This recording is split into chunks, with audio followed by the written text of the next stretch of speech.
Assalamualaikum warahmatullahi wabarakatuh. Innal hamdalillah nahmaduhu wa nasta'inuhu wa nastaghfiruh wa na'udzu billahi min shururi anfusina wa min sayyiati a'malina. Man yahdihillahu fala mudilla lahu wa man yudlil fala hadiya lahu. Asyhadu an la ilaha illallah wahdahu la syarika lahu وأشهد أن محمدا عبده ورسوله يا أيها الذين آمنوا اتقوا الله حق تقاته ولا تموتن إلا وأنتم مسلمون يا أيها الناس اتقوا ربكم الذي خلقكم من نفس واحدة وخلق منها زوجها وبث منهما رجالا كثيرا ونساء واتقوا الله الذي تساءلون به والأرحام إن الله كان عليكم رقيبا يا أيها الذين آمنوا اتقوا الله وقولوا قولا سديدا يصلح لكم أعمالكم ويغفر لكم ذنوبكم ومن يطع الله ورسوله فقد فاز فوزا عظيما أما بعد فإن أصدق الحديث كتاب الله وخير الهدي هدي محمد صلى الله عليه وعلى آله وسلم وشر الأمور محدثاتها وكل محدثة بدعة وكل بدعة ضلالة وكل ضلالة في النار. Ayolah ikhwah, a'azakumullah, kepada seluruh jamaah yang hadir, ikhwan dan akhwat yang mudah-mudahan dirahmati oleh Allah Ta'ala, dan kepada seluruh kaum muslimin yang mendengarkan kajian ini yang mudah-mudahan dirahmati oleh Allah Ta'ala. Alhamdulillah, kita bersyukur kepada Allah Subhanahu wa ta'ala atas segala nikmat yang Allah karuniakan kepada kita, nikmat Islam, nikmat iman, nikmat sehat, nikmat afiah, nikmat dijauhkan oleh Allah dari berbagai macam malapetaka.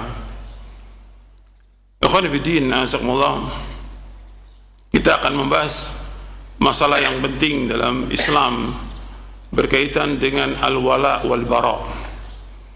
Sebelum kita masuk pembahasan tentang al-wala wal bara, saya akan jelaskan tentang agama Islam ini, bahwa agama Islam merupakan agamanya para nabi dan para rasul alaihi wassalatu wassalam, dan agama Islam merupakan satu-satunya agama.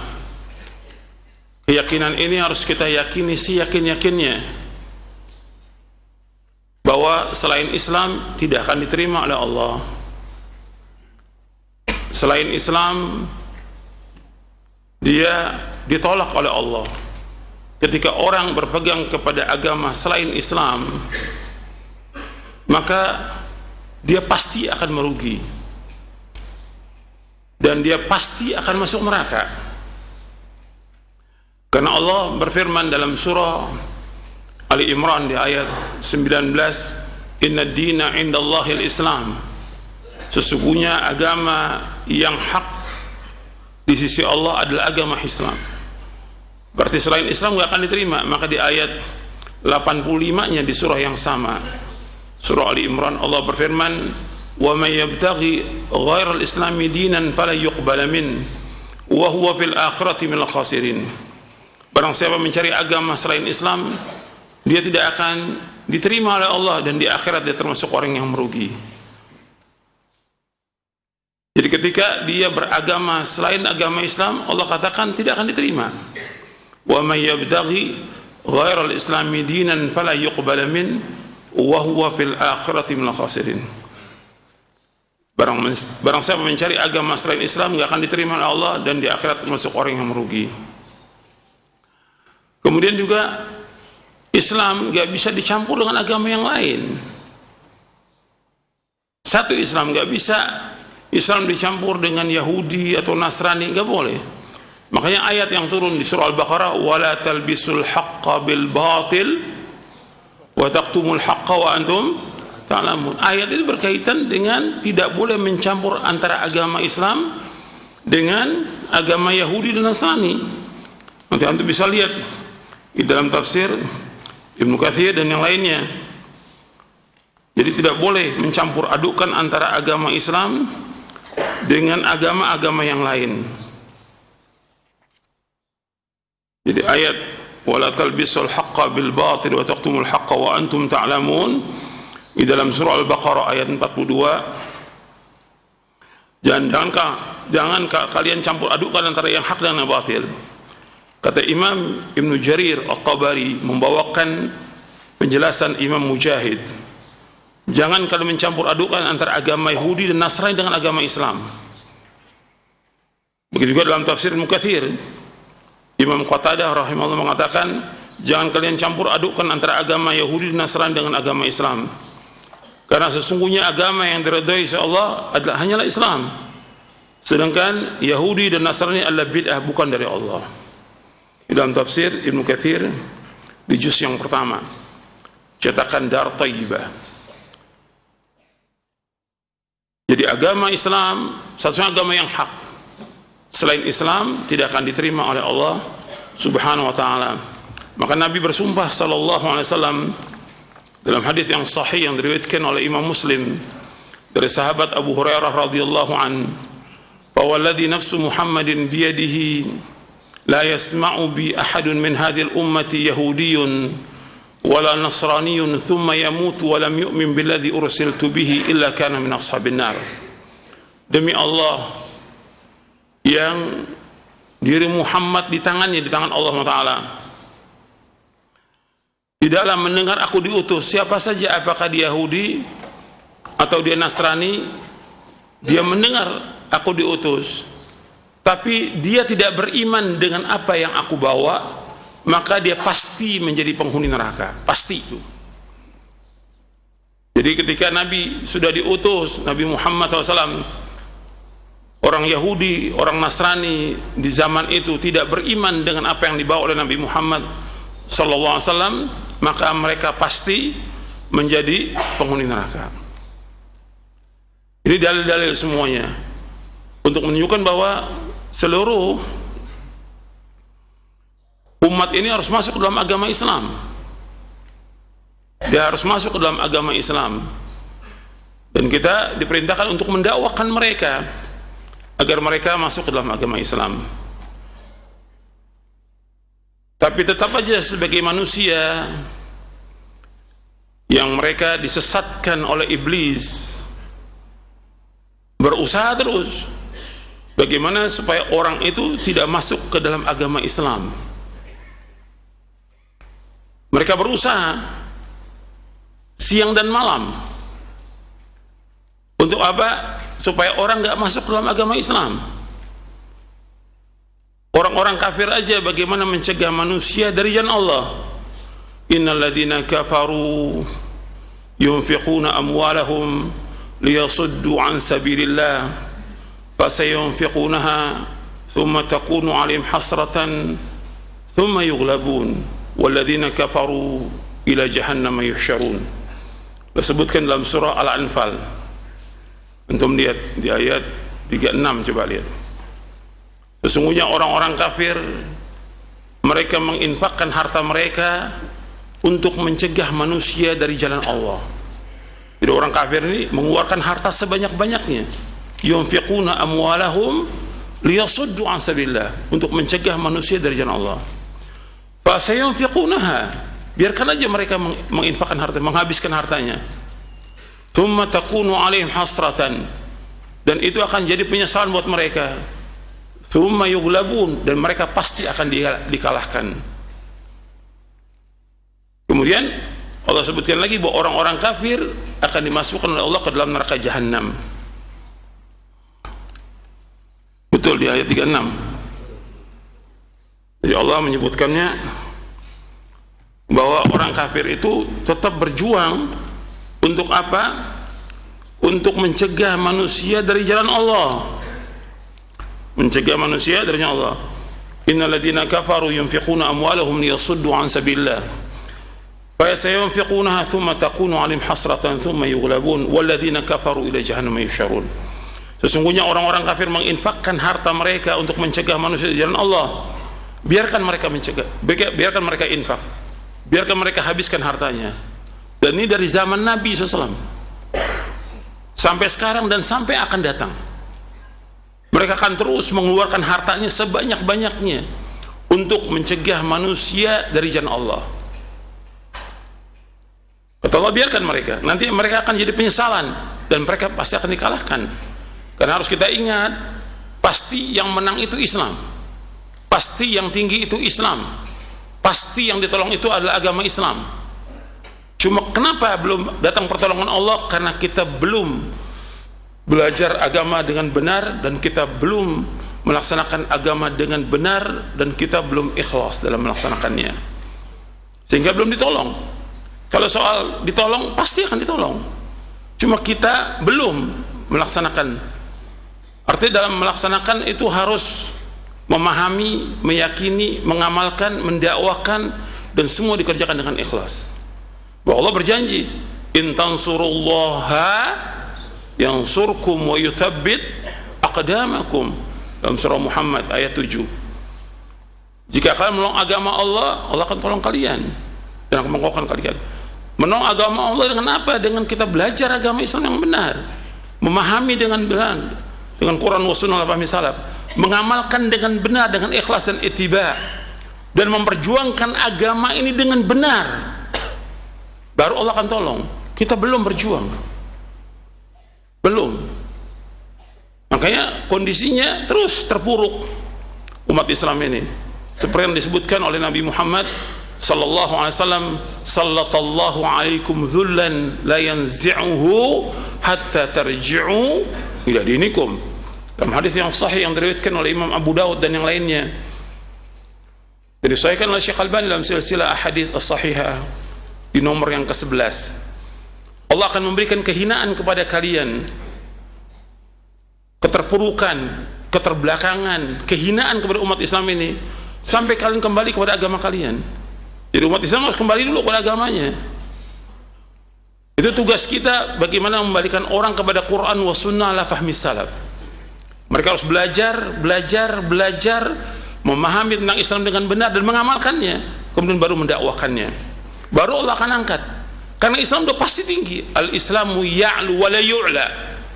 Dalam hadis yang sahih yang diriwayatkan oleh Imam Ad-Daraqutni dalam sunannya, yang dikatakan Islam itu ya'lu, tinggi, dan gak ada yang bisa meninggikan Islam. Cuma umatnya belum tinggi karena apa? Umatnya belum belajar tentang Islam, umatnya belum mengamalkan tentang Islam, umatnya belum memperjuangkan agama Islam dengan ikhlas karena Allah. Jadi harus kembali. Jadi usaha dan upaya orang kafir gak akan berhenti, dan Allah abadikan dalam Al-Quran dan dibaca oleh umat Islam. Allah berfirman dalam surah Al-Baqarah di ayat 109, Allah berfirman, wadda katsirun min ahlil kitabi la yarudunakum min ba'di imanikum kuffaran hasadan min indi anfusihim. Bahwa orang-orang kafir itu, Yahudi dan Nasrani, berusaha bagaimana memurtadkan kalian dari agama Islam, menjadi kafir, karena dengki mereka dengan orang-orang Islam. Itu di surah Al-Baqarah ayat 109. Di ayat 120 nya Allah berfirman, walan tardu ankal yahudu walan nasara hatta tattabi'a millatahum.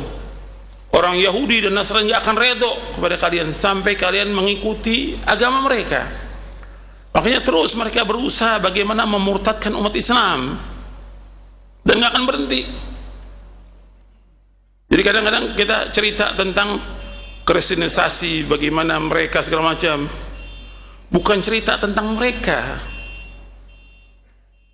Yang penting bagaimana kita membina umat Islam, bentengi umat Islam dengan ilmu, bentengi umat Islam dengan tauhid, bentengi umat Islam dengan akidah yang benar, bentengi umat Islam dengan pemahaman yang benar. Kalau ini hatta mereka berusaha nggak akan bisa. Jadi yang paling penting itu bukan cerita tentang kristenisasi, ada di gereja, ada orang yang murtad. Itu sudah pasti. Perhatikan tuh. Soal ada yang murtad, udah pasti dari zaman dulu udah ada yang murtad. Di zaman Nabi ada nggak yang murtad? Ada. Setelah Nabi wafat ada nggak yang murtad? Banyak. Di zaman Abu Bakar As-Siddiq radhiyallahu anhu. Artinya soal orang murtad dari zaman dulu udah ada. Kita nggak perlu bahas. Yang perlu kita bahas bagaimana menanamkan akidah kepada umat ini, akidah yang benar, tauhid yang benar kepada umat ini. Al-Quran wa sunnah ala fahmi salaf, itu yang ditanamkan. Dan itu terus siang malam didakwakan kepada umat ini. Dan ini perjuangan yang berat dan harus dilakukan oleh para dai. Jadi dai-dai salaf ini semua harus mendakwakan dakwah tauhid, semuanya harus mendakwakan dakwah tauhid. Pertama kali dakwah dimulai dengan dakwah tauhid, bukan yang lain. Dan terus siang malam. Kenapa? Orang kafir pun siang malam mendakwakan dakwah pemurtatan umat Islam siang malam. Seperti Allah sebutkan dalam surah Al-Baqarah di ayat 217, wala yazaluna yuqatilunakum hatta yaruddukum an dinikum in istata'u. Arti mereka, orang-orang kafir itu tidak pernah berhenti siang dan malam. La yazal menunjukkan kepada lil istimrar, terus mereka berjuang untuk apa? Untuk memurtadkan umat Islam. Dan Allah pakai bahasa dengan kalimat yuqatilunakum, memerangi kalian, hatta yaruddukum, sehingga memurtadkan kalian, andinukum, dari agama kalian, ini istata'u, semampu mereka. Umat Islamnya masih tidur, umat Islamnya masih jalan-jalan, umat Islamnya masih main, umat Islamnya dai-dai masih main motor, masih ini. Antum gimana orang tiap hari berusaha memurtadkan umat Islam? Antum gak berjuang untuk agama ini? Bala buat antum, berat untuk antum dikasih ilmu oleh Allah untuk memperjuangkan agama ini. Antum enak-enakan main, antum santai. Orang kafir gak ada santai, dan setan tidak pernah santai. Itu. Sampai Nabi mengatakan, sampai kita disuruh istirahat sebentar karena capek dari mulai pagi kita, dari mulai sebelum subuh sampai siang. Kata Nabi apa? Qilu fa inna syaitana la taqilu. Tidur sianglah kalian, karena setan gak pernah tidur siang. Terus itu setan gak pernah berhenti. Orang kafir juga gak pernah berhenti. Allah menyebutkannya dengan siang malam gak pernah berhenti. Dan setan udah berjanji akan menyesatkan manusia sampai kapan? Sampai berdoa setan, dan dikabulkan sama Allah. Maka antum jangan putus asa doa. Setan dikabulkan sama Allah. Dia minta apa? Minta apa? Anzirni ila yaumi yub'atsun. Ya Allah, tunda aku sampai hari nanti, hari kiamat. Innaka minal mundzirin. Engkau termasuk yang ditunda nanti sampai hari kiamat. Dikasih. Untuk apa? Untuk menyesatkan manusia. Dan setan bersumpah dengan nama Allah untuk menyesatkan manusia. Fa bi'izzatika la ughwiyannahum ajma'in illa ibadaka minhumul mukhlasin. Demi kemuliaanmu ya Allah, aku akan sesatkan semua manusia ini kecuali orang yang ikhlas. Jadi kita nggak bisa tuh diam tuh, harus berjuang menegakkan agama ini siang dan malam supaya tegak agama ini, Al-Quran wa sunnah ala fahmi salaf. Dan umat ini bertauhid kepada Allah. Ini umat belum ngaji, belum kenal agama Islam, belum mentauhidkan Allah. Ustadznya udah santai, udah main-main, udah jalan-jalan, udah segala macam sudah. Ini berjuang untuk agama ini, dan itulah kewajiban kita para dai. Kita diberikan ilmu sedikit oleh Allah untuk menegakkan agama ini sampai agama tegak di muka bumi. Kalau itu tidak, sampai umur kita meninggal nggak ada masalah, tapi kita udah berjuang untuk menegakkan agama ini. Jangan sampai seperti sekarang kita dulu merasa puas, oh yang ngaji banyak ratusan, nggak ada apa-apanya. Yang ikut tabligh akbar juga banyak, ribuan. Umat Islam juga ribuan, tapi kata Nabi apa? Nabi yang mengatakan apa? Kata Nabi SAW, gutha'un ka gutha'is sail. Umat Islam ini seperti buih di lautan, nggak ada arti apa-apa, gak punya kekuatan apa-apa. Maka ini harus diajarkan umat Islam tentang akidah yang benar. Jangan merasa puas dengan apa yang ada dan merasa cukup dengan apa yang ada. Kalau ilmu, kita harus haus dan tamak pada ilmu ini. Kalau dunia enggak, tidak boleh kita tamak pada dunia. Tapi untuk ilmu kita wajib tamak. Untuk ilmu kita wajib berjuang, mempunyai kemauan yang keras untuk belajar sampai kita paham tentang agama ini, kemudian mengamalkannya. Saya bacakan ayat-ayat ini untuk jelas bahwa orang kafir itu nggak pernah berhenti untuk berjuang memurtadkan agama Islam. Makanya sering disebutkan oleh Syekh Hamad Al-Ansari seorang ulama ahli hadis dari Madinah rahimahullah, bahwa sekarang ini berusaha, kata beliau begini, dia wafat tahun 1418 Hijriah, kata Syekh Hamad Al-Ansari rahimahullah, ini ada di buku saya, nanti antum lihat di buku Prinsip Dasar Islam di bab yang ke-12, nanti antum catat Prinsip Dasar Islam, nanti lihat, pulang langsung lihat bukunya, dibaca gitu. Prinsip yang ke-12 atau bab yang ke-12 tentang Islam satu-satunya agama yang benar, kata Syekh Hamad Al-Ansari, kata beliau begini, sesungguhnya zaman ini, arti zaman kita sekarang ini yang kalian berada di dalamnya adalah zaman yang dimintakan perlindungan kepada Allah dari kejelekannya, karena sejatinya fitnah-fitnah pada zaman ini tidak seperti fitnah-fitnah di zaman dahulu, seperti fitnah Al-Quran disebut sebagai makhluk, atau fitnah ta'wil, tahrif, ta'til terhadap sifat-sifat Allah, atau yang semacamnya dari bid'ah-bid'ah yang terjadi. Akan tetapi sungguh fitnah yang terjadi zaman kalian ini adalah mengeluarkan kaum muslimin dari agama Islam. Yang sekarang dilakukan oleh mereka yaitu mengeluarkan kaum muslimin dari agama Islam, pemurtatan kaum muslimin secara total, serta meninggalkan mereka dalam keadaan tidak memiliki prinsip, tidak masuk dalam agama Islam, tidak juga ke dalam agama yang lainnya. Allahul Musta'an. Di dalam Majmu' fi Tarjamati Al-Allama Al-Muhaddits Al-Syekh Hamad bin Muhammad Al-Ansari wa siratihi wa aqwalihi wa rahalatihi, di juz yang kedua yang disusun oleh putra beliau Abdul Awwal bin Hamad Al-Ansari. Makanya usaha mereka untuk memurtadkan umat Islam dengan berbagai macam nama sudah.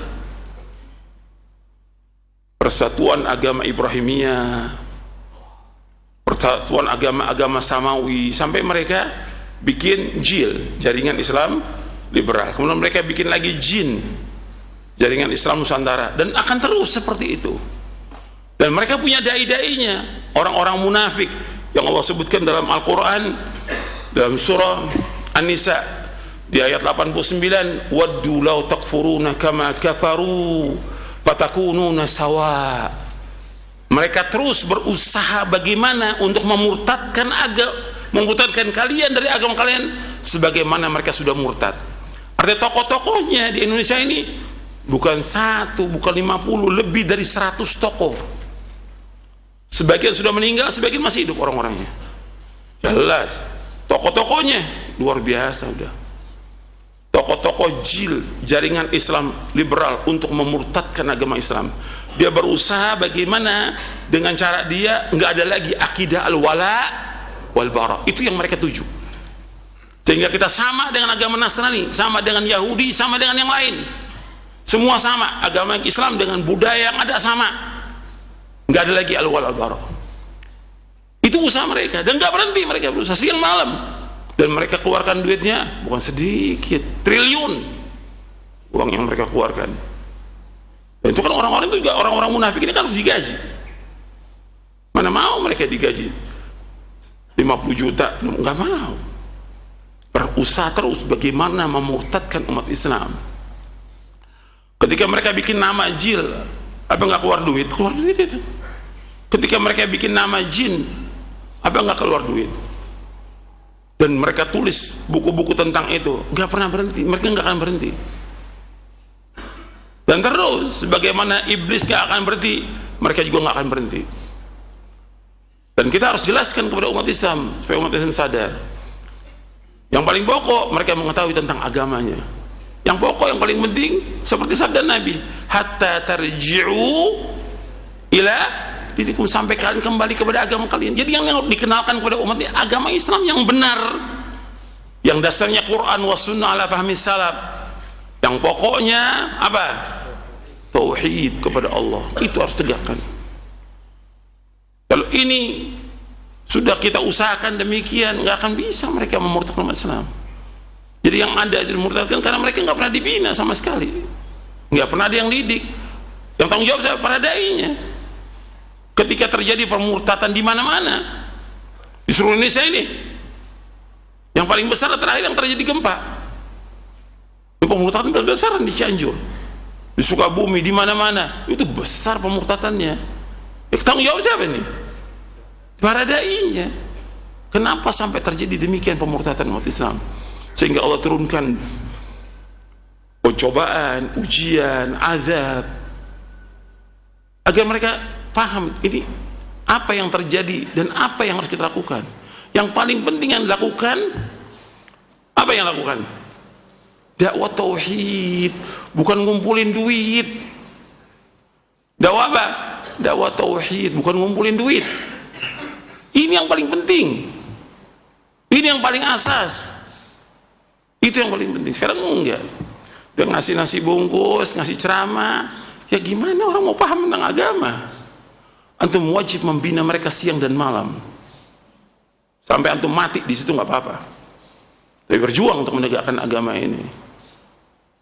Jadi ini banyak hal yang perlu diperbaiki dalam dakwah.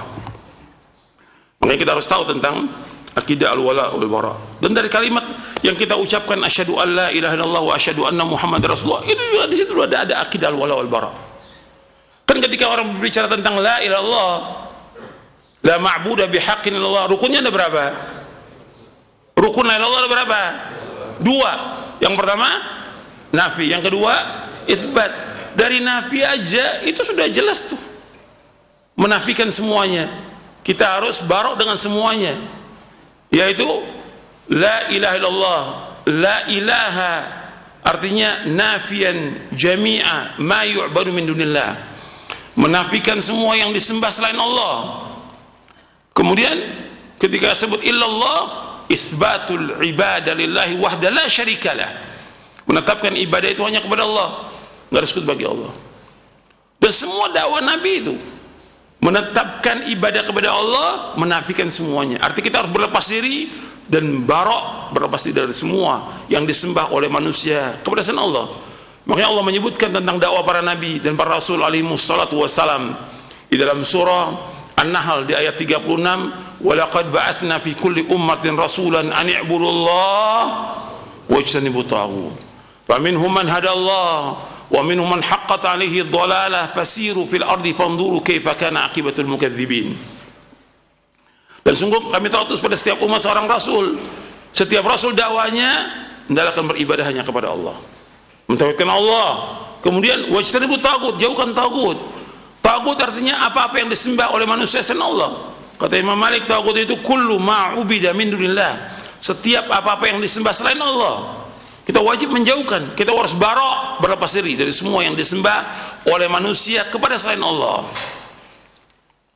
Nah ini dari ayat ini aja dakwanya para nabi dan para rasul udah awal tuh udah jelas tauhid, dan kemudian menjauhkan segala macam perbuatan syirik. Makanya ketika Nabi mendakwakan pertama kali dakwah tauhid kepada kaum musyrikin, itu langsung diterima oleh para sahabat radhiyallahu anhum ajma'in. Mereka nggak lagi berbuat syirik. Yang di sana ada patung-patung yang ada di Ka'bah berapa? 360 patung. Yang paling besar patung yang mereka sembah Lata, Uzza, Mana, Hubal.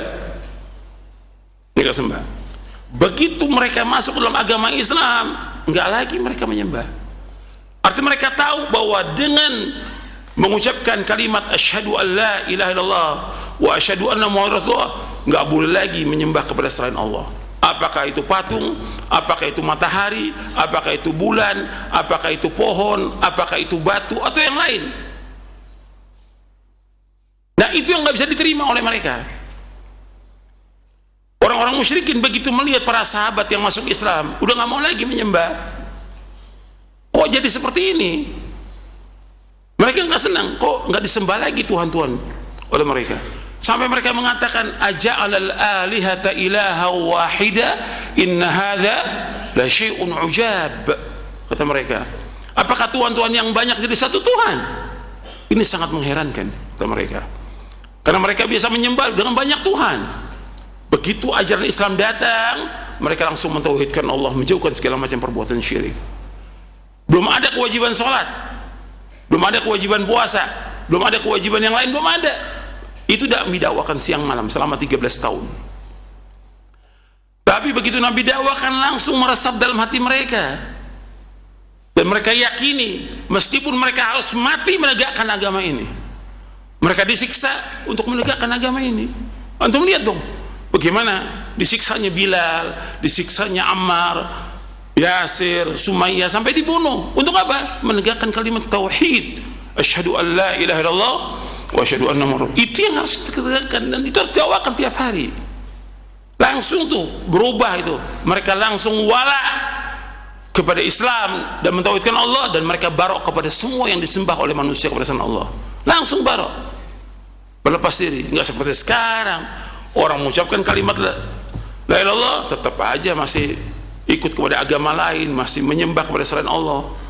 Ini yang enggak benar di sini apanya? Tauhidnya enggak benar. Dan enggak ada manfaat tauhid ini kalau seperti ini. Enggak ada manfaatnya. Makanya kita harus pelajari tentang tauhid ini, sehingga betul-betul meresap dalam hati kita, dan juga mendakwakan keluarga kita dan masyarakat agar mereka mentauhidkan Allah SWT. Kita masuk sekarang pembahasan al-wala wal bara.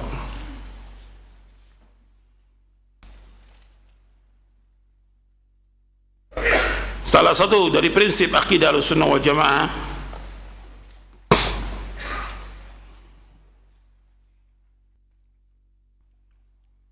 saya ulangi, kita bahas syarah akidah Ahlussunnah wal Jamaah, poin yang ke-65. Salah satu dari prinsip akidah Ahlussunnah wal Jamaah adalah cinta karena Allah Azza wa Jalla dan benci karena Allah Azza wa Jalla, yaitu mencintai dan memberikan wala, loyalitas kepada kaum mukminin, membenci kaum musyrikin dan orang-orang kafir, serta berpaling dari mereka. Al-wala dalam bahasa Arab mempunyai beberapa arti, antara lain mencintai, menolong, mengikuti, dan mendekat kepada sesuatu. Selanjutnya kata al-muwala adalah lawan dari kata al-mu'adah atau al-adawah, yang berarti permusuhan. Dan kata al-wali adalah lawan dari kata al-adu, yang berarti musuh. Berarti al-wali lawannya, lawan dari al-wali. Al-wali arti al-qarib, yang dekat, maksudnya yang dekat kepada Allah. Lawannya al-adu, yaitu musuh. Kata ini juga digunakan untuk makna memantau, mengikuti, dan berpaling. Jadi ia merupakan kata yang mengandung dua arti yang saling berlawanan. Dalam terminologi syariat Islam, al-wala berarti penyesuaian diri seorang hamba terhadap apa yang dicintai dan diridhai oleh Allah Subhanahu wa taala, berupa perkataan, perbuatan, kepercayaan, dan orang-orang yang melakukannya. Jadi ciri utama wali Allah adalah mencintai apa yang dicintai oleh Allah dan meridhai apa yang diridhai oleh Allah.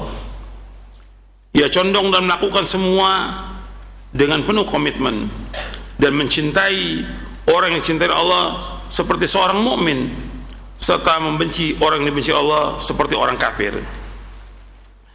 Sedangkan kata al-bara dalam bahasa Arab mempunyai banyak arti, antara lain menjauhi, membersihkan diri, melepaskan diri, dan memusuhi. Kata bari'ah berarti membebaskan diri dari melaksanakan kewajiban terhadap orang lain. Allah berfirman, bara'atu minallahi wa rasulih. Itulah pernyataan pemutusan hubungan dari Allah dan Rasulnya. Maksudnya membebaskan diri dengan peringatan tersebut.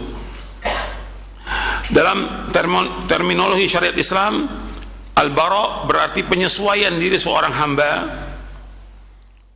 terhadap apa yang dibenci, dimurkai Allah Subhanahu wa taala, berupa perkataan, perbuatan, keyakinan, dan kepercayaan serta orang. Jadi ciri utama al-bara adalah membenci apa yang dibenci oleh Allah Subhanahu wa taala, secara terus-menerus dan penuh komitmen. Jadi makna cakupan, makna al-wala adalah apa yang dicintai Allah, sedangkan makna cakupan al-bara adalah apa yang dibenci oleh Allah. Jadi wala itu arti kecintaan, kecintaan kepada Allah, kepada Rasulnya, dan kepada orang-orang yang beriman. Wala itu arti kecintaan kepada Allah, kepada Rasulnya, dan kepada orang beriman. Nanti berkaitan juga dengan perkataan, perbuatan, pribadi, dan yang lainnya. Itu wala. Sedangkan bara artinya cakupannya mencakup apa yang dibenci oleh Allah Ta'ala. Jadi Allah membenci iblis, orang-orang kafir, orang-orang munafik. Dan juga ada perkataan-perkataan yang dibenci oleh Allah, berupa perkataan, perbuatan, dan yang lainnya. Sekarang kita masuk definisi akidah al-wala wal-bara. Jadi wala ini kaitannya dengan kecintaan dan loyalitas. Kalau sudah kaitannya dengan al-wala, berkaitan dengan al-hubbu wan nusratu. Kalau sudah berkaitan dengan al-wala, maksudnya al-hubbu wan nusratu, kecintaan dan juga pertolongan, artinya menolong, membantu. Sedangkan al-bara artinya membenci, berkaitan dengan al-bughdu, kebencian. Kita masuk yang A, definisi akidah al-wala wal-bara. Dari penjelasan terdahulu,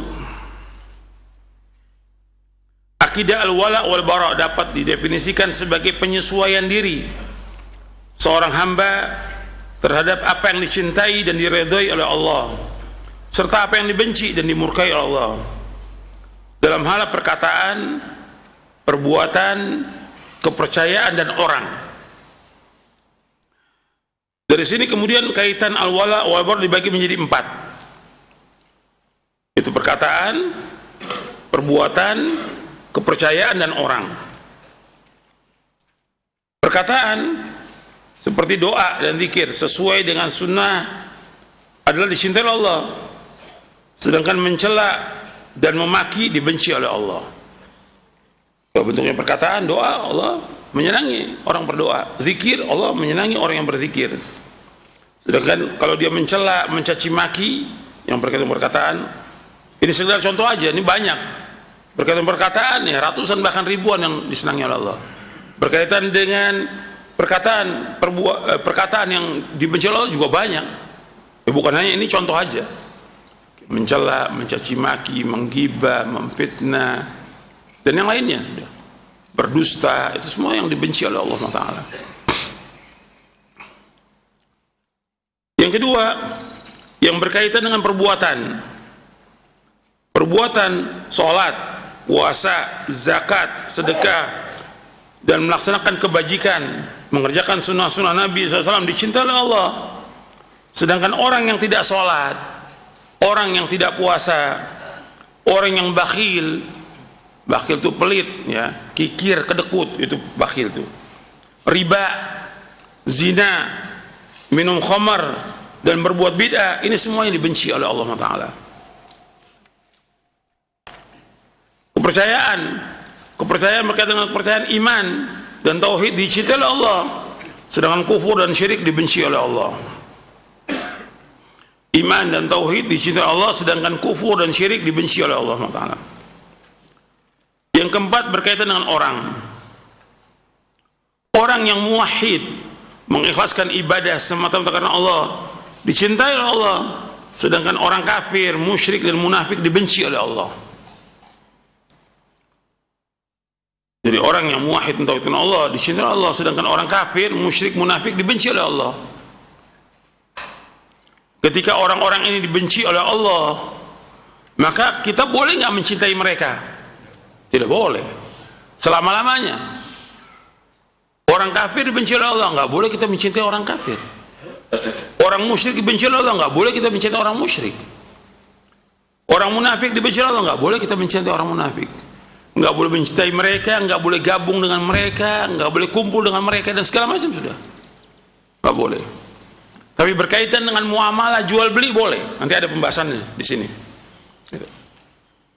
Nah, ketika orang itu kafir, bapaknya dia kafir, ibunya dia kafir, dia nggak boleh mencintai bapak dan ibunya, nggak boleh. Nggak boleh mencintai bapak dan ibunya, nggak boleh. Kalau orang beriman, dia harus membenci kekafirannya. Orangnya kadang sebagai orang tua, fitrah anaknya dia mencintai karena dia melahirkan, boleh, nggak ada masalah. Tapi mencintai karena agama nggak boleh sama sekali. Gitu. Dan Allah sebutkan ayat-ayatnya. Nanti saya bawakan ayat-ayatnya kalau sudah sampai babnya.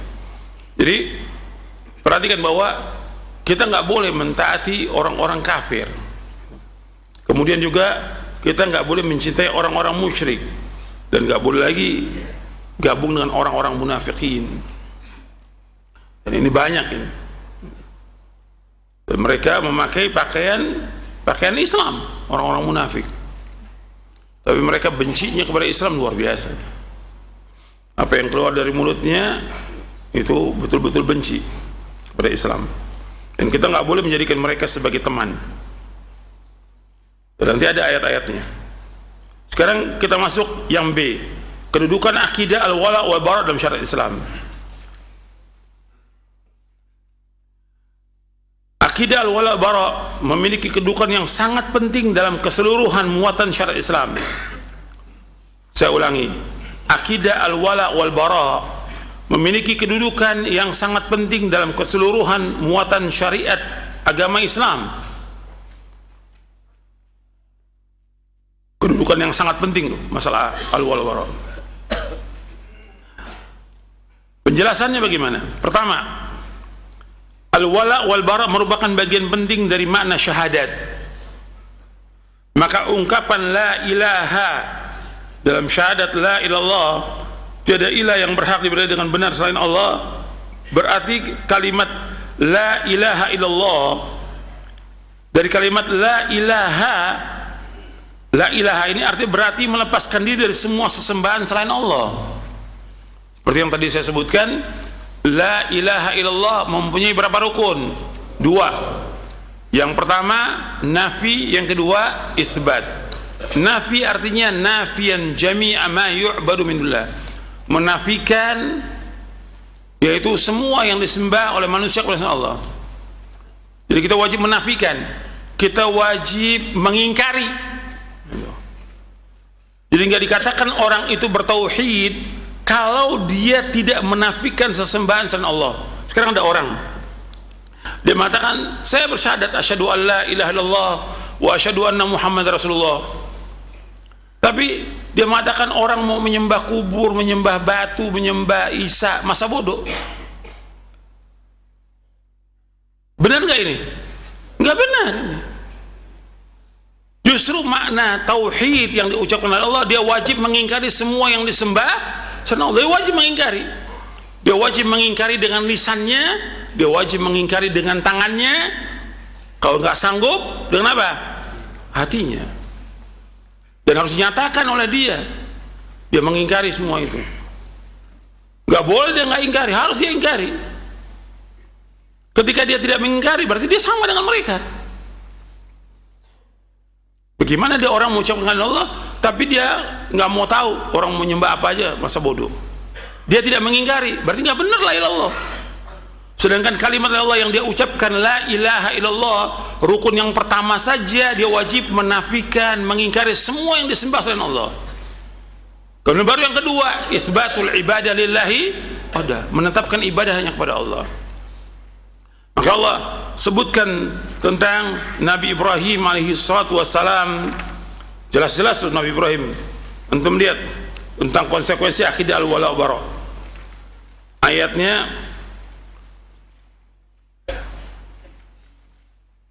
di halaman 494, yang buku yang saya nih, yang cetakan terakhir ini, halaman 494, dalam surah Az-Zukhruf ayat 26 sampai ayat 28. Surah Az-Zukhruf surah 43 ayat 26 sampai 28. Wa idh qala Ibrahimu li abihi wa qaumihi innani bara'u mimma ta'budun ila alladzi fatarani fa innahu sayahdin wa ja'alaha kalimatan baqiyatan fi 'aqibihi la'allahum yarji'un. Ingatlah tatkala Ibrahim berkata kepada bapaknya dan kaumnya, sesungguhnya aku berlepas diri. Jadi awal dakwah itu udah berlepas diri dari apa yang mereka sembah. Illal ladzi fatarani, kecuali zat yang telah menciptakan aku, yaitu Allah. Fa innahu sayahdin, dan Allah akan menunjuki aku. Wa ja'alaha kalimatan baqiyatan fi 'aqibihi la'allahum yarji'un. Allah jadikan kalimat ini, kalimat Allah, ada kalimat yang kekal untuk anak keturunannya sampai mereka kembali kepada kalimat ini. Wajah kalimat bakin fi aqibi la'alam yarji'un, agar mereka kembali kepada kalimat ini, kalimat la Allah. Jadi pernyataan Ibrahim setelah Ibrahim mendakwakan bapaknya, mendakwakan kaumnya dengan lemah lembut, didakwakan. Allah balikin dalam Al-Quran, Anda bisa lihat nanti bagaimana dakwahnya Ibrahim dalam surah Maryam, dan juga dalam surah yang lain bagaimana Ibrahim mendakwakan bapaknya. Terus didakwakan, tapi kemudian tidak terima. Maka setelah itu Nabi Ibrahim berlepas diri dari mereka. Berlepas diri dari mereka. Jadi harus ada barok dengan kalimat la ilallah yang dia ucapkan. Dia harus barok, berlepas diri dari semua yang disembah oleh manusia kepada selain Allah. Tidak boleh membenarkan, nggak boleh. Sekarang bapak ibunya umpamanya dia Kristen, anaknya Islam, dia wajib mengingkari apa yang dilakukan oleh bapak dan ibunya. Bapaknya ke gereja, nggak boleh dia ngantar ke gereja, tidak boleh.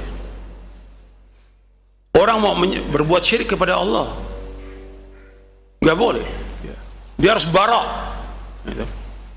Atau bapaknya nyembah kubur, nggak boleh diantar. Dia wajib mengingkari. Itu kewajiban dia.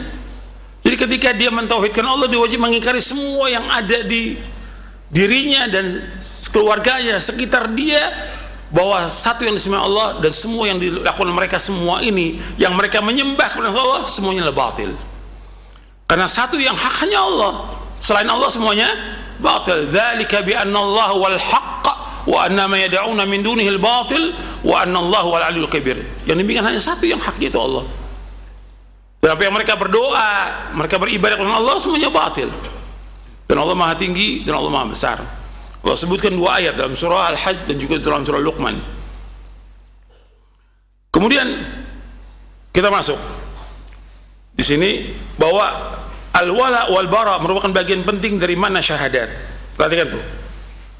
Maka ungkapan la ilaha illallah, di dalam kalimat Allah ada dua rukun. Yang pertama nafi, yang kedua itsbat.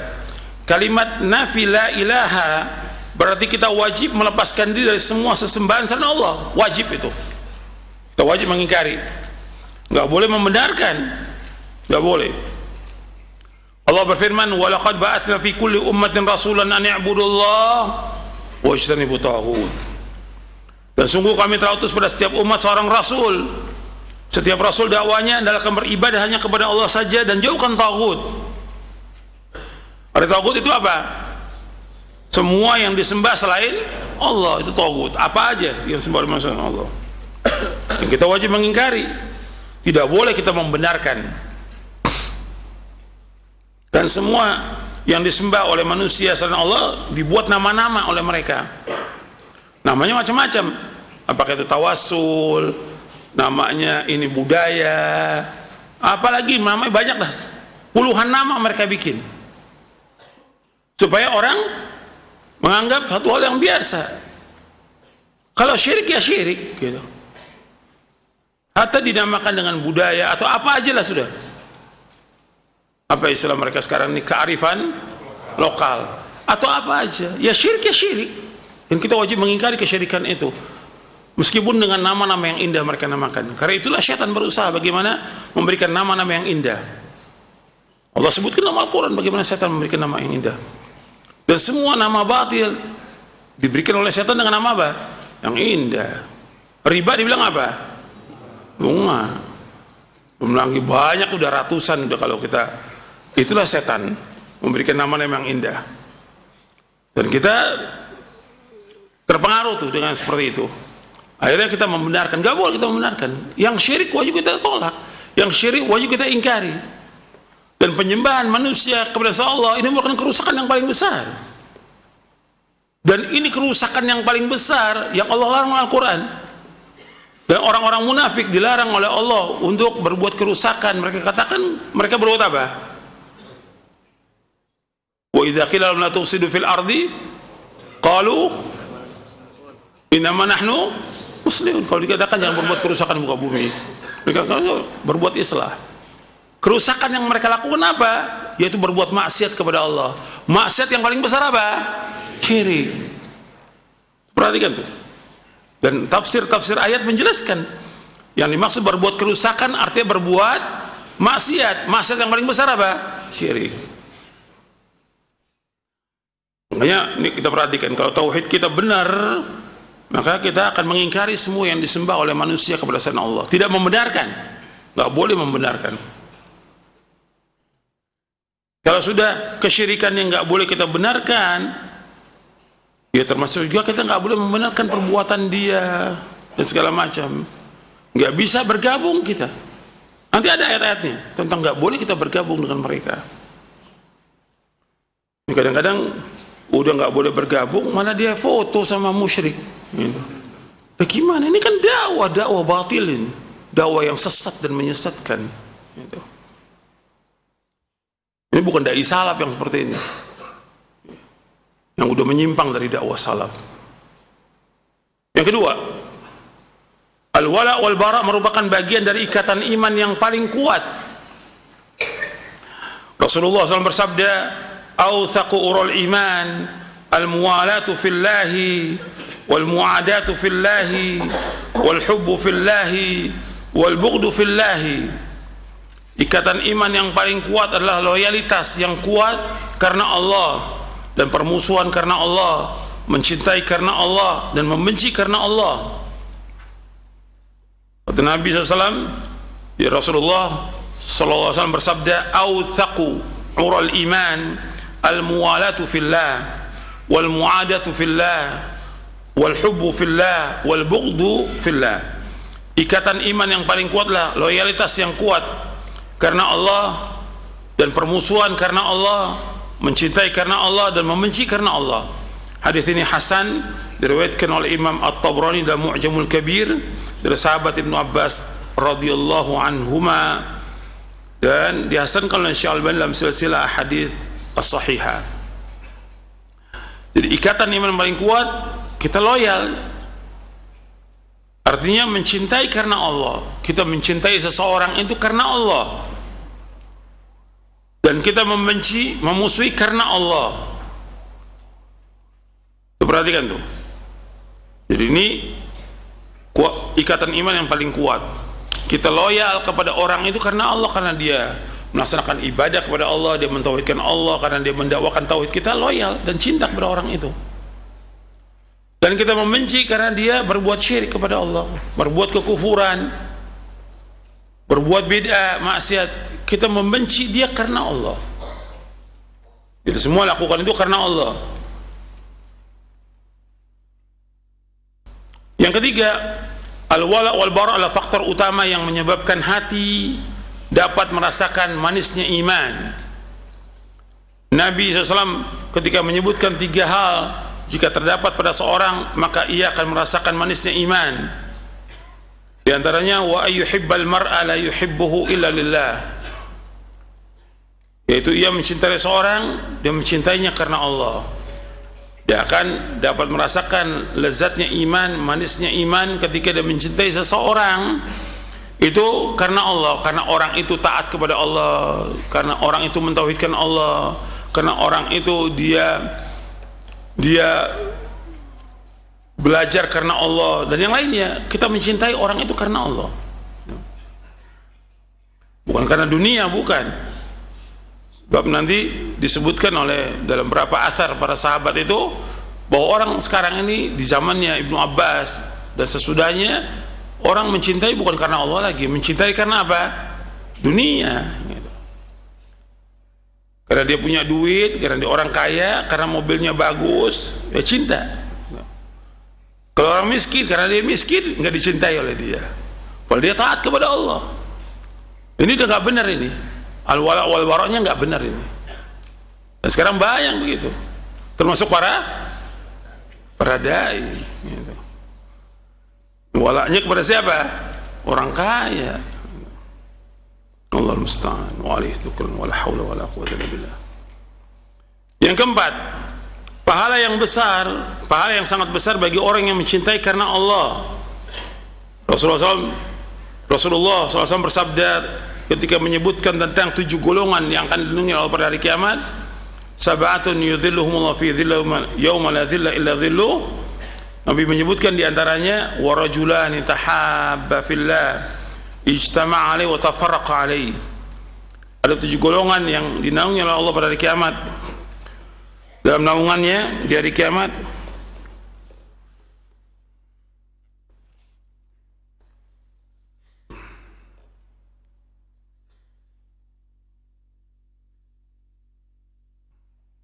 ada 7 golongan yang akan dinaungi oleh Allah pada hari kiamat. Dalam naungannya di hari yang tidak ada naungan kecuali naungan Allah. 2 orang yang mencintai karena Allah, keduanya berkumpul karena Allah dan berpisah karena Allah.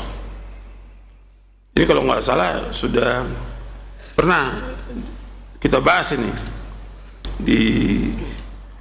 tentang masalah, nanti kita ulangi lagi deh. Artinya tentang orang-orang yang dilindungi oleh Allah pada hari kiamat nanti.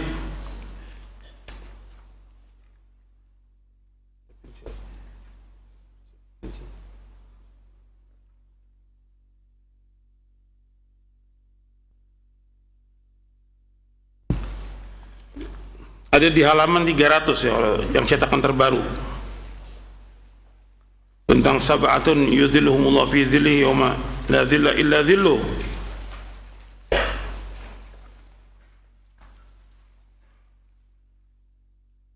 Ketika membahas poin yang ke-32,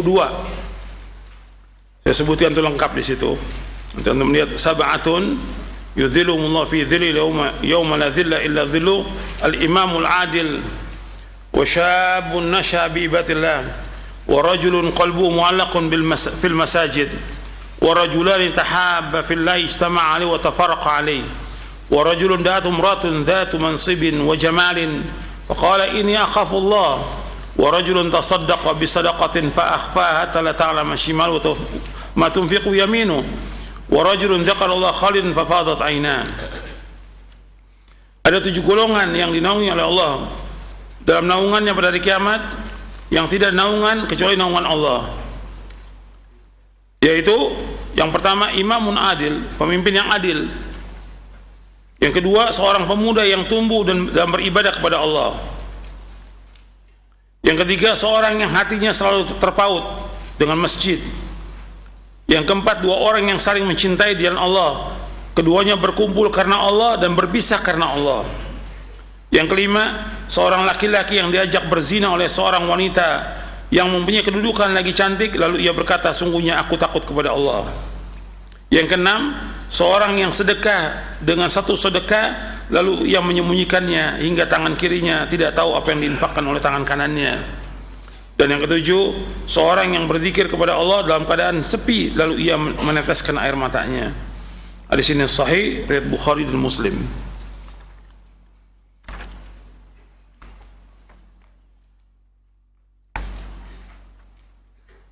Itu berkaitan dengan 7 golongan yang dilindungi Allah pada hari kiamat nanti.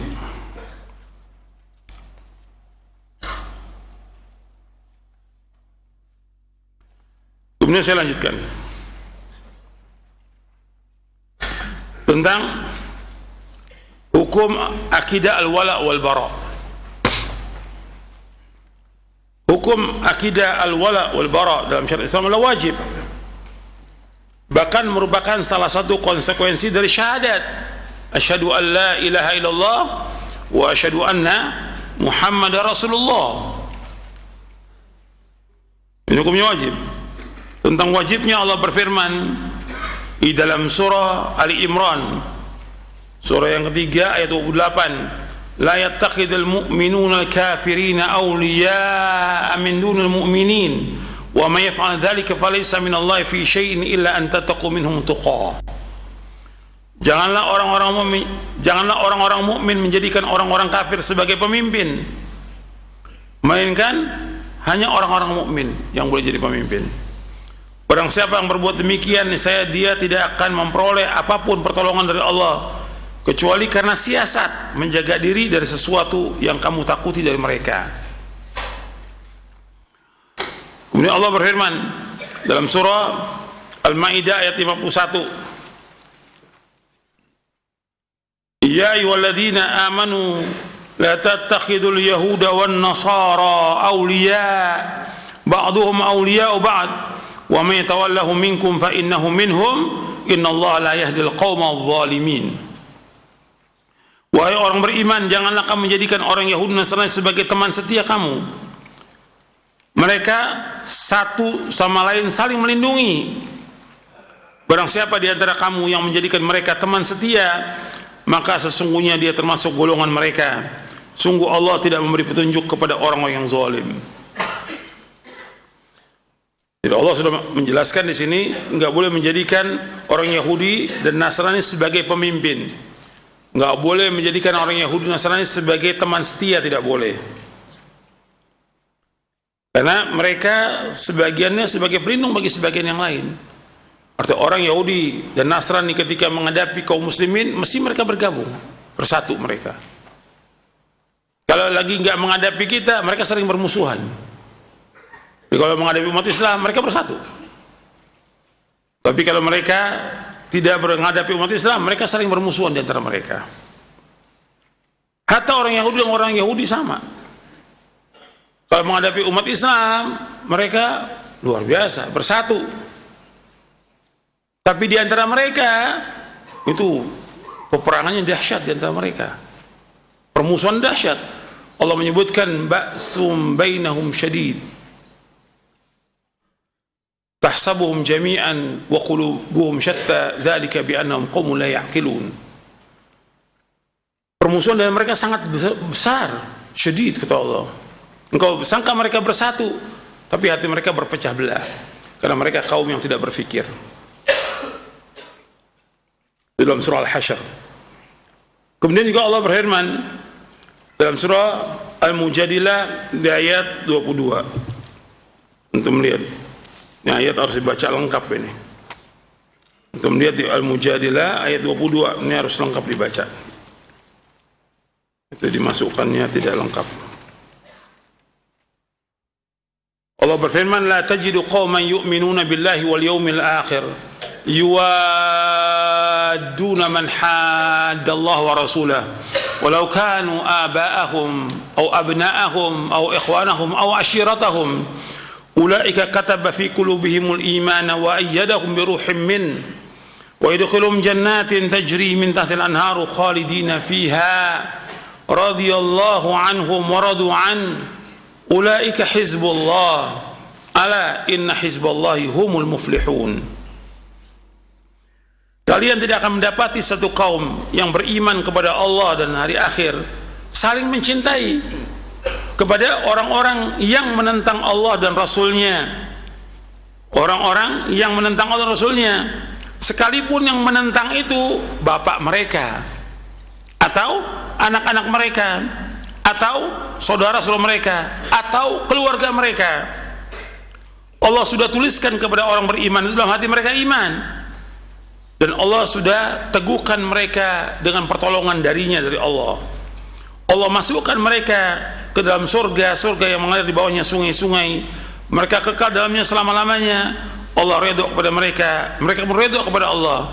Mereka lah golongan Allah. Ketahuilah sesungguhnya golongan Allah itu pasti mereka lah orang-orang yang menang, pasti orang-orang yang beruntung. Jadi Allah menyebutkan dalam surah Al-Mujadilah ayat 22 bahwa tidak boleh satu kaum itu yang beriman kepada Allah mencintai orang yang musuhi Allah Rasulnya, meskipun yang memusuhi itu bapaknya, dia nggak boleh mencintai bapaknya atau ibunya atau anaknya atau saudaranya atau keluarganya. Nggak boleh kita mencintai mereka, nggak boleh. Karena mereka semua adalah orang-orang yang menentang Allah Rasulnya. Mereka kafir. Makanya ketika mereka kafir, yang ada perkataan kepada mereka apa? Al-hubbu atau al-bughdu. Yang ada al-wala atau al-bara. Bara. Seperti pernyataan Nabi Ibrahim. Wa idh qala Ibrahimu li abihi wa qaumihi innani bara'um mimma ta'budun ila alladhi fatarni fa innahu sayahdin wa ja'alaha kalimatan baqiyatan fi 'aqibihi la'allahum yarji'un. Artinya nggak boleh kita mencintai mereka, nggak boleh. Ini nas Al-Quran, ini nas Al-Quran. Nggak bisa mencintai orang kafir, nggak boleh. Dalam Al-Quran nggak boleh mencintai orang kafir. Makanya mendoakan mereka pun nggak boleh, kecuali mendoakan agar mereka dapat hidayah. Tapi doa bagi orang tua kafir nggak boleh kita mendoakan agar mereka diampuni dosanya, tidak boleh. Tapi mendoakan mereka ketika mereka masih hidup agar Allah memberikan hidayah, boleh. Makanya ketika Abu Hurairah masuk Islam di tahun keberapa Abu Hurairah masuk Islam? Tahun keberapa? Jangan bengang-bengong. Ustadz nih, tahun berapa? Allahumma sholli wa sallim wa barik. Tahun ke-7 Hijriah masuk Islam. Setelah itu, setelah masuk Islam, Abu Hurairah mendakwakan ibunya supaya masuk Islam, tapi dicela, dicaci, dimaki, Nabi dicaci maki. Datang Abu Hurairah, ya Rasulullah, tolong doakan ibu saya. Maka Nabi berdoa, ya Allah mas, tunjuki ibunya Abu Hurairah pulang masuk Islam. Jadi mendoakan supaya dia masuk Islam boleh, masuk Islam. Kemudian juga ketika Ali melaporkan tentang kaum Daus yang ada di Yaman supaya mereka masuk Islam, maka Nabi mendoakan Allah mahdi Dausan, Allah mahdi Dausan. Ya Allah tunjukilah kaum Daus sampai masuk Islam mereka semuanya. Jadi menyuki mereka untuk masuk Islam boleh, tapi mendoakan mereka agar diampuni dosanya oleh Allah nggak boleh. Mendoakan orang kafir supaya mereka diampuni dosa nggak boleh, nggak boleh. Nas larangan yang tidak membolehkan. Antum lihat dalam surah At-Taubah, itu larangan, nggak boleh. Dalam surah At-Taubah, surah yang ke-9 di ayat 113.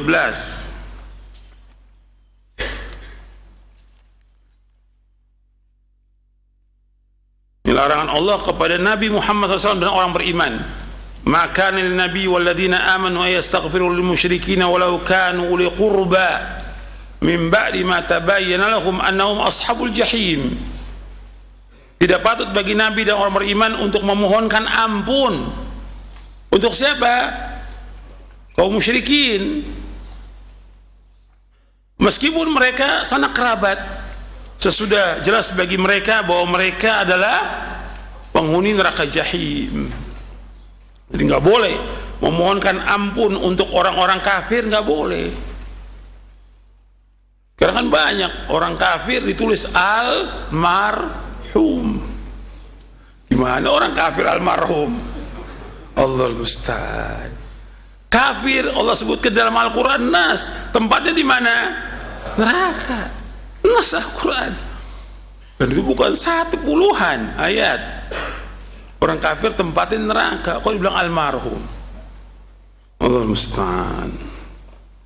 Ya, orang kafir tempatnya di neraka, nggak boleh kita mohonkan ampun untuk orang kafir, nggak boleh. Tapi ketika dia masih hidup, boleh memohonkan agar dia diberikan apa? Hidayah. Tapi minta ampun untuk dia nggak boleh, meskipun dia masih hidup nggak boleh. Tapi yang boleh agar dia masuk ke dalam agama Islam. Dan kita nggak boleh juga, kan kalau ada orang yang meninggalnya orang munafik, nggak boleh kita sholatkan. Surah Taubah ayat 84, lihat surah Taubah 84. Oh tadi 113 ini 84. Wala tusalli ala ahadim minhum mata abada wala taqum ala qabri innahum kafaru billahi wa rasulihi wa matu wa hum fasiqun. Dan jangan kamu sholatkan atas seorang pun dari mereka yang mati, selama-lamanya jangan sholatkan. Jangan juga kamu berdiri di atas kuburnya, jangan mendoakan mereka. Sesungguhnya mereka telah kafir kepada Allah Rasulnya, dan mereka mati dalam keadaan fasik. Ini nas ini Al-Quran. Kalau tokoh-tokoh munafik, tokoh-tokoh jil mati, ya jangan sholatkan. Dulu pernah ada tokoh jil disolatkan, jadi rame itu. Udah jelas setiap hari dakwahnya mengajak orang untuk masuk ke dalam agama Kristen, Yahudi, semua agama sama. Dia mati, nggak boleh sholatkan, nggak boleh. Di Indonesia ini ratusan tokohnya, di Indonesia ratusan. Dan kita wajib hati-hati. Dan gelarnya banyak, mereka punya gelar.